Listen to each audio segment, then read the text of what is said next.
লেখকদের নেতৃত্ব দেন। 2003 সাল থেকে বাংলাদেশ উপন্যাস নিয়ে তার ওয়েবসাইট বাংলাদেশি নভেলস, তার সবচেয়ে আলোচিত ও প্রশংসিত গ্রন্থের নাম কানাডার সাহিত্য,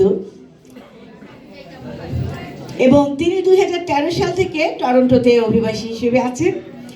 ও অনুবাদিত এবং সম্পাদিত বইয়ের সংখ্যা 30।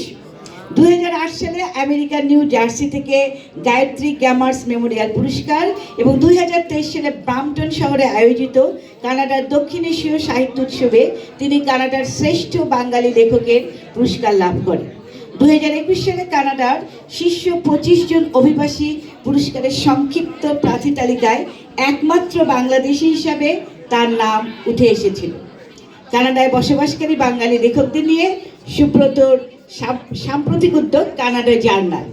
আরো অনেক কিছু বলা যায়, আর বলছি না, বললে হয়তো আর সময় পাওয়া যাবে না। এই হচ্ছেন সুব্রত কুমার দাস।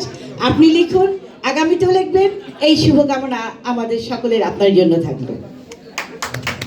ধন্যবাদ দাদা আপনাকে, আমাদের কষ্ট করে টরন্টো থেকে আমাদের এই বইমেলাতে অংশগ্রহণ করবার জন্য ধন্যবাদ আপনাকে।